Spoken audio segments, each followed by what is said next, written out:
Hello all, Shadwell here, ready to talk about the next film in my collection, AVP, Alien vs. Predator, from 2004. It's directed by Paul W.S. Anderson and stars Sanaa Lathan and Lance Henriksen. Back in the early 2000s, unrated cuts of movies were all the rage. A movie would be released as PG-13 theatrically, which would piss off the hardcores, but the studios hoped would entice some of that under-17 disposable income. Then they'd release the unrated cut of the film on DVD months later, adding in the scenes they had to get rid of to make the PG-13 rating theatrically, and throwing around large amounts of CGI blood all over the place, hoping to appease the hardcores. And a lot of the time it worked. I'm describing this process because it is what happened to this film, more or less. This is not a good film. I want to start by making that clear. That said, if you accept that it's not going to be great and just enjoy the ride, this film can be quite entertaining. This is usually the case with Paul W.S. Anderson films, so I wasn't surprised when I originally saw this in theaters and heard grumbles on the way out from other moviegoers. One guy was really pissed about the team-up between Alexa and the Predator, and part of me wanted to turn around and tell him if he'd seen Predator 2, the idea wasn't so far-fetched as that film's ending laid the groundwork for the team-up in this film. We do need to talk about Lance Henriksen's involvement, though. It just doesn't make sense that the original Mr. Whalen is the guy Bishop would later be modeled off of, and only because in Alien 3 we are introduced to a similar character at the end of that film.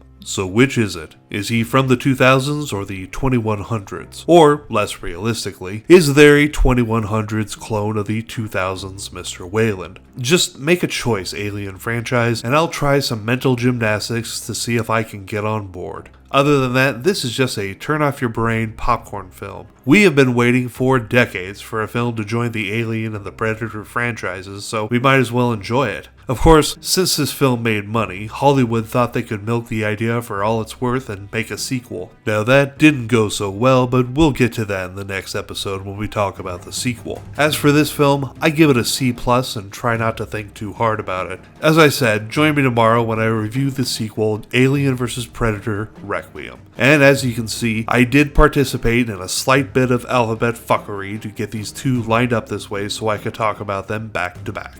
See y'all then.